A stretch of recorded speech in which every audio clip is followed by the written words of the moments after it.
There is no such thing as ugly chicken. Hi folks, it's Darcy from the Purposeful Pantry. Welcome to my channel. And today we're celebrating another day of Canuary, a month-long celebration of all things canning. Whether you pressure can, whether you water bath can, whether you're a small batch canner, you are welcome here, and we hope you enjoy this entire month's process. Today, I'm bringing you canned chicken. Yeah, that's what I'm doing. You get a little sneak peek of what happens. But the thing is that this was almost a big fail. So instead of re-recording the video so that you didn't see the process of what happened, I'm going to show you where I messed up and then show you how to fix the mess up so that you never waste another jar of canned food again. Okay? So ugly chicken is what this is called by a lot of people on the internet. It was brought about by Lisa Sutton from Sutton's Days, who's the hostess of our Canuary video series. This was started to be called ugly chicken because people would look at it and go, that's ugly. Well, it's not. It's beautiful canned chicken that you can have on your pantry for long-term shelf storage and to eat whenever you need it. And today my focus is going to be on those of you who are like me, do small batch canning for just a couple of people, or maybe you're single. You can still can just for yourself. You just don't have to do it in the great quantity that you might see other people do it. So join me as well as all of these other channels here. I'm going to list the lineup right here as we go through the whole month and learn how to can. But the cool thing about this series is at the end of the series on January 31st, there's going to be a giveaway for a Presto 16-quart canner. What has to happen is that you need to go into every video all throughout the month and leave a comment on every single video throughout the series. Because what's going to happen on the last day, Lisa's going to pick randomly a number between 1 and 31. That number will go to that video. Then within the comments of that video, she's going to randomly pick a comment, and that person is going to win the canner. So we don't know, she doesn't know which video is going to get chosen, nor which comment will be chosen until that last day, which is why it's important that you leave comments all through. And if you don't live in the US, it's okay. If you win, you will be given a gift certificate to Amazon for that amount so that you can spend it as you need to on a canner to get it to you. Okay? So good luck to everybody, and let's get started on some ugly chicken that's really, really pretty. Okay, here we go. I am doing a mix of chicken breast and chicken thighs that are boneless and skinless to make this really easy on me. I'm not really interested in doing chicken that's bone in because that's just not my jam. I am using protective wear because I have gotten food poisoning that we assume was from chicken once. It was not a fun day. I will be changing gloves often. I will be washing my hands with hot soapy water often. I won't show it all on camera because you don't want to see that. And I've cut most of my chicken already so that you don't have to watch me. So when doing chicken, I'm going to do a raw pack method, which means I'm cooking, I'm packing, I'm putting in the canner and starting it from scratch. I'm not doing a hot pack method, and we do not need to add water to these jars because it's not necessary. So if you want the full safe instructions for how to do this, go to the National Center for Home Food Preservation, look up canning chicken, and it will walk you through the whole thing. So this is me doing it now. So I'm going to cut these last pieces of chicken that I've got. I am not doing 1-inch pieces, but I'm also not doing small, like big, huge, massive pieces. I'm just trying to cut up my pieces this way to make it a little easier for me to deal with.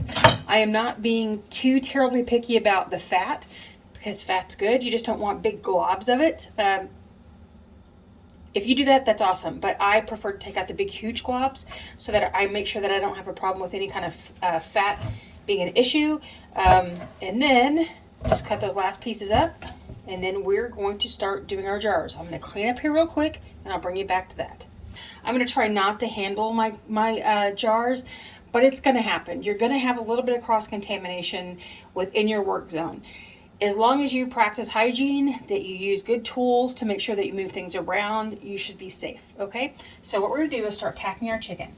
And I'm going to just kind of do a little mixture in all of our jars. I'm trying to mix up the chicken breast with the chicken thighs because we like the mixture of flavor. We're going to pack these in. I am not going to pack it so tight that it's one large mass, but what you don't want to do is leave a lot of big holes. And then what we need is 1.25 inches of headspace.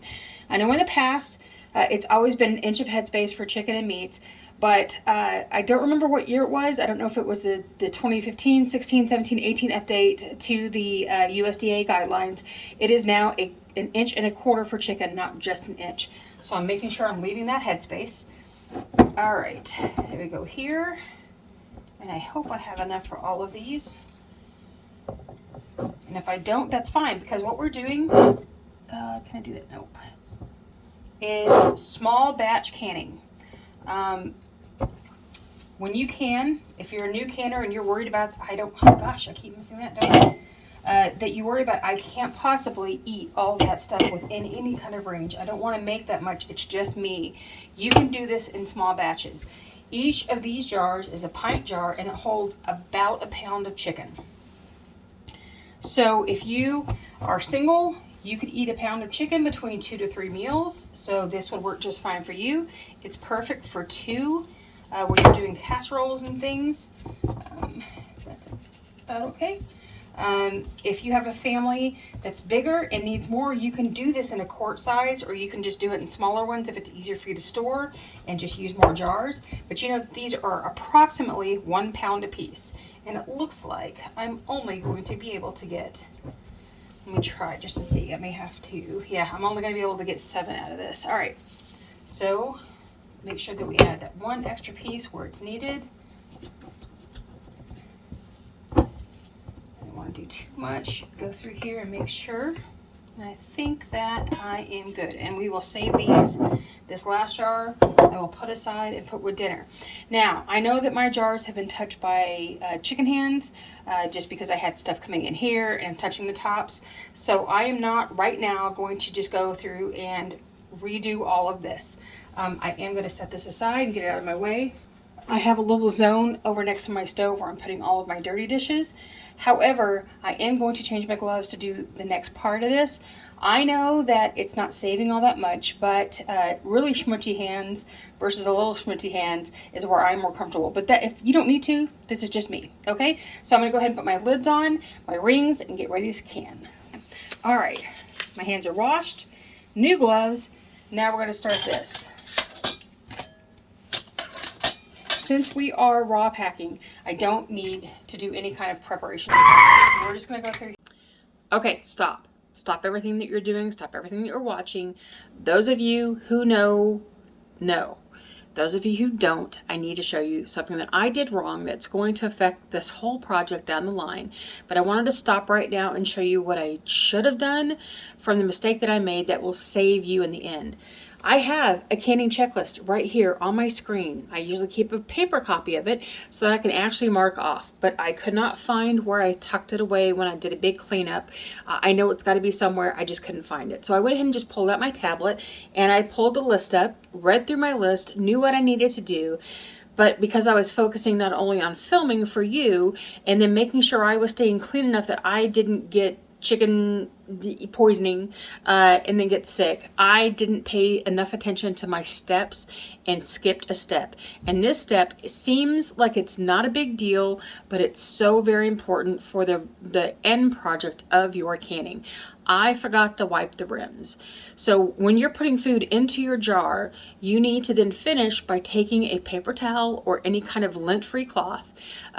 Putting some vinegar on it is helpful, and then just wiping the rims off of all of your jars, because what you're doing is removing any kind of debris, any kind of fats, any kind of powder, depending on, whatever you're doing, so that when that lid goes on the rim, it will stick and there's nothing to get in between that seal and to stop that seal. So you're going to find out at the end of this what happens, because I didn't do that step and I want to save that for you. So let's continue on with the video. We're going to go ahead and go through the whole project. And I made sure to count only as many lids as I needed so that I did not take a chance on putting dirty chicken hands on excess lids. Now I have 2 extra just in case, like I would have had 1 for here and I had the 1 to drop. So those will get taken care of in a different way later. Then I'm going to put my rings on. When you're putting rings on your jars, you put them until they're just finger tight, and I'll show you what that is in just a second.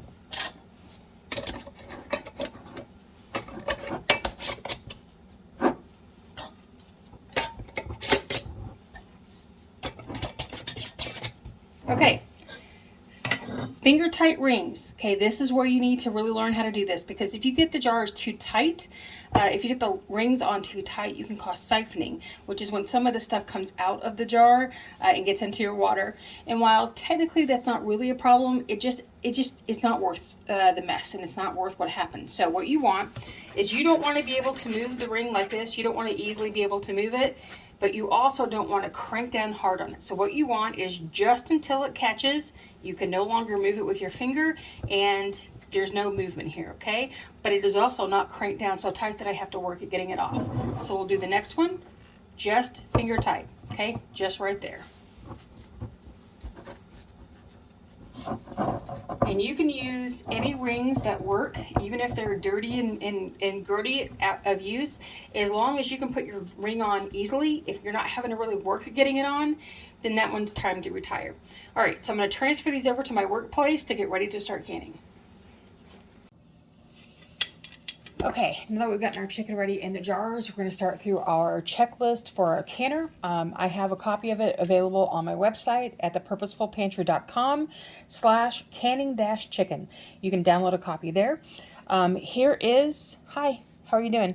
Here is my lid. So what I want to make sure is that all of my components are tight the way they should be, that they're in proper working order, and that our valve pipe is clear and there's nothing on the inside of it. You can just do that. You can do an eyeball check on that one.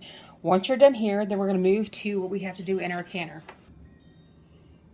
Okay, so to start your canning, get your canner ready. You want to make sure you have a rack on the bottom. You never want to can with your jars touching the bottom of your canner. You want that little bit of extra space so that there's no issue with them bouncing against the canner and breaking, or the immediate heat touching the can. Touching the jars. All right, then we are going to fill up our canner with the amount of water prescribed by your manual. Mine calls for 3 quarts, which is 16 cups. And you will find that you're going to think that's not enough water. Do what your manual says, okay? Trust the manual. I do add 2 extra cups to this process to make sure that, because I'm going to have to spend a little extra time getting up to temperature and then getting up to pressure because our house is cold. I am adding 2 extra cups just to make sure there's enough water. Then we're going to get on with loading our jars and starting the process. I thought I could do a quick whoop and close it, but this is always a two-handed process for me. Okay, for the next step, you're going to set your burner between your medium-high and high setting, because what you want to do is get the canner, the water inside the canner going and boiling, and you're working towards creating a steady stream of steam coming out of your vent pipe so that you can get all of the process out of here first before you start your time to start canning. See, what you're seeing right here is the beginning of what that steam is going to do. You're going to see some spitting at first. Just let it be. You're not ready to start timing yet. And here is the lock for, you can see it right here, the reflection, I'm pointing right at it. The lock for your canner, for at least the Presto. And what's going to happen is that at some point during this process, it's going to pop up to lock your canner. But that doesn't mean that you're ready to go. If this pops up, you don't manage your time by what the lock does. You let the lock do what it's going to do when it's going to do it. You manage your time by this steady stream of steam coming out of here. 10 minutes for it to happen. Then put your jiggler on, put your weight regulator on, and go by your jiggle, your hula versus your time here. Okay, because I'm going to let you keep seeing this until we get there. We're almost there. Because we are where we are, my elevation means that we're going to do 10 pounds with my weight of pressure for this process. It's going to take about 75 minutes. Once we get there, but we're not there yet, we still need this 10 minutes of straight steam to get all the air out first. Okay, you're not going to be able to see it. I tried getting it on the camera and I just can't. So I now have a steady stream of steam happening here.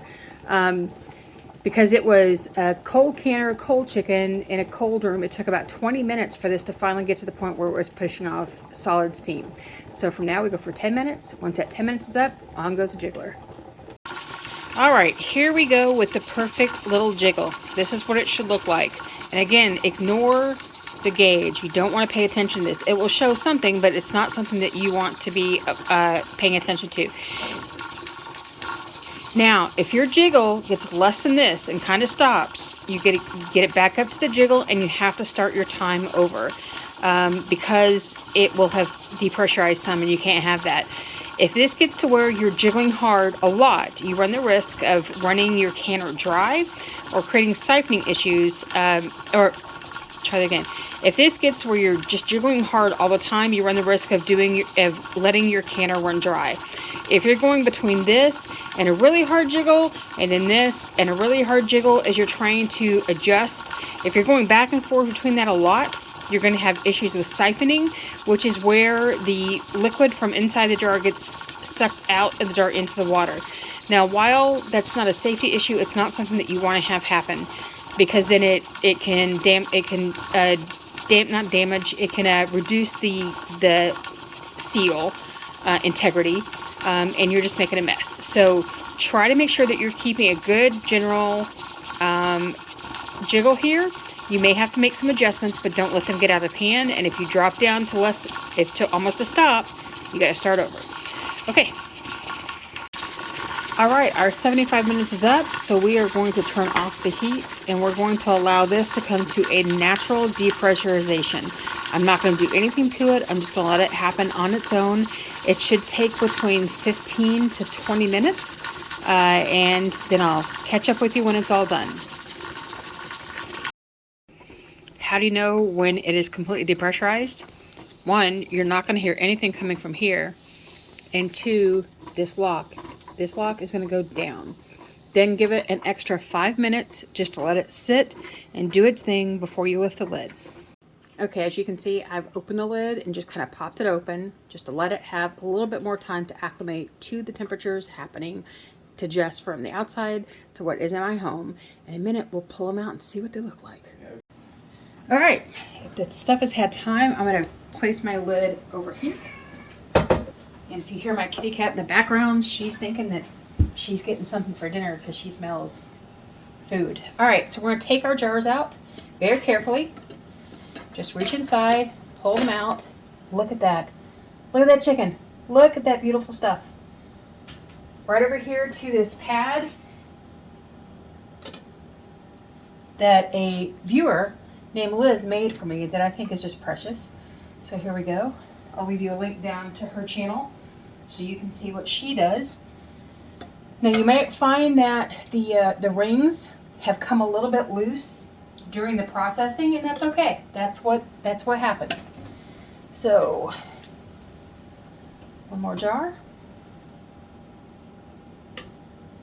You also might see the fat layer at the very top, which is okay. And depending on where your chicken came from, you may find that your chicken does not have liquid that totally covers the chicken. That's okay too. Because of where my chicken came from, I'm sure it was injected with a lot more moisture. So it will have filled the jars up with that moisture. So here we go. Here is our chicken. See, it's still bubbling. Oh, did you hear that pop? We got the ping. All right, so what we're going to do is we're going to allow these jars to sit here for about 12 hours, and I'm going to check the seal. They could use 24 hours before you actually do anything with them, but I just wanted you to see how these turned out. All right, the next morning, and here we go. Forgive any shakiness from one-handed operation. So we have one jar, and what we're going to do is going to test for whether they've sealed. So I'm going to pull off the rings because we're going to end up washing and storing without the rings anyway, so we don't need them. And I have a tight seal. This one is not coming off. Test number 2. I have a broken seal. That one did not seal. I'm going to leave the ring on so I can keep track. Then we have another one that I just dropped, which was broken seal. So you have to watch all of it. I have already actually come to check these. The first thing I did was come in and try to see what happened with my jars overnight, and they have all failed the seal except for this one jar. This one stayed sealed, so this is the one that's good. So what has to happen next? Stay tuned. Okay, so now I have 5 jars of chicken that you would think have to be thrown out. But because I'm well within my 24 hours of canning time, I don't have to. They can be saved. So here are a couple things that you can do. You can take these out and put them into a container and put them in your refrigerator or your freezer. I can actually put these in my freezer just as they are by replacing the ring and just putting them in just like this and letting them be in my freezer because I have plenty of headspace for there to be some expansion of the liquids. So I can just mark these as, with the date, what they are, and stick them in the freezer. Or I can take them out of the can, put them in a container, and then put them in the freezer or the fridge, whichever one I choose to do. They can be eaten. By the National Center for Home Food Preservation rules, they are still safe to eat. But what I would do is when I'm going to use these, I would heat them up to 220 to make sure everything's cool, but they can be reused. Now, if you had them longer than 24 hours, then you would need to throw them out. But you should be checking your jar after 12 to 24 hours to see if they've sealed, and then go ahead and take care of it immediately. Don't let it sit around for another half day or to do that. Okay, so the other option then is to reprocess your jars. So yes, you can process this again, but what you're going to do is you're going to do a hot pack processing. I had to ask. The National Center for Home Food Preservation's website wasn't completely clear on this when it came to chicken. So I had to get together with the guru, my guru, Lisa Sutton, and talk through what has to happen with these so that I could save them. Okay, so I'm not going to be able to hot pack today, so I'm not going to walk you through the rest of the process. That way, my timetable today isn't going to allow it to happen. I'm going to go ahead and freeze these, but I'm going to talk you through what you would have to do next in order to make that happen. Okay, so I have these lids that now have to come off, and they cannot be reused to can. Okay, the recommendation is never to reuse your cans, these kind of can lids, because you run the risk of more seal failure if you do. But what you can do is wash them well, dry them well, and use them in your dry storage. So these are going to go into my dehydrating stock in order to use on my jars to seal dehydrated goods. I'm going to set those aside. Now what I'm going to do is take my paper towel with, that was the water, in my vinegar, and I'm going to wipe the rims of all of these jars very, very well. Because even though I saw no evidence of siphoning within the canner, the water wasn't discolored, I don't see debris, you will still have the leftover bits of chicken that touched this when you're stuffing them. You might still have had a bit of siphoning of the fat in any of the juices as the canner was working. So you want to make sure that you get all these rims cleaned off really, really well. And I think I did that one already. Then what you're going to do, since you're going to process these as a hot pack, these are room temperature, they've already been cooked. So what you're going to do is go ahead and add liquid as if you were canning from hot pack. And you're going to leave the 1.25 inch headspace, just like before. This one won't need as much. You're just trying to replicate what the hot pack method is. There we go. A little bit more here. It's a little low. All right, so I've done that. Now we put on the new lids.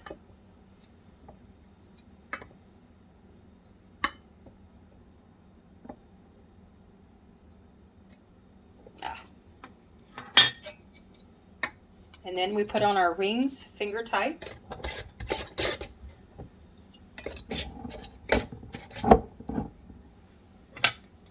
Making sure not to crank down hard on these. You want it just until it grabs and tightens. You shouldn't be able to, well, I can move that one, it wasn't quite enough. You shouldn't be able to move the ring. Okay, so here are our jars. Now, you're going to go through the entire canning process just like you did before. You're going to fill your canner with clean water. You're going to go ahead and put your jars in. You're going to heat it. You're going to let the steam go for 10 minutes. You're going to put your regulator or your jiggler on. You're going to let it come to pressure the way it needs to come to pressure. Then you're going to process these for 65 minutes instead of the 75 minutes for raw, because it doesn't need that extra time to cook the chicken. Then you just do the same process at the end. You give it time to cool, to naturally decompress, then you give it that extra 5 minutes, then you take them out, you give them another 12 to 24 hours to check the seals, and if at that point you should be good to go, and you can take off your rings, wash your jars, label your jars, and put them away for storage. Okay, so that's how you can save a project that went bad. When I had this happen this morning, I was heartbroken. But then the minute that the first one didn't seal, my brain went straight to, I didn't wipe the rims. I knew it in my head, I just didn't remember it in my process, and thus I had some jars that didn't work well. Okay, are you even a little bit curious about what this is going to look like now that it's cooked and done, and you want to see what canned chicken looks like? All right, we're going to bring this out, and remember that broth is not something to waste. Put it in your refrigerator if you can't use it right away, and make it work for you. You can always just pour it out into another jar. Okay, that is fat, which is still good fat. It brings flavor to your dishes. You don't want to get rid of it, but if you do want to get rid of it, then just separate it from your chicken. That's okay. If you will go in the very beginning and just really, really defat your chicken up front, that will be helpful. So this is what the chicken looks like, okay? It's chunks of chicken, just like if you had commercially canned chicken. That looks just like this, okay? That's what it looks like, and it's really good and tasty and cold. This tastes better than canned chicken. Okay, better than the commercially canned chicken. It actually has some texture to it. It has some body to it. It has some flavor to it. So I can now use this in any kind of meal that I want to use. But I just wanted you to see that that's what it looks like when it's been finished. Remember, part of this is dark chicken plus light chicken. It's okay to do those together.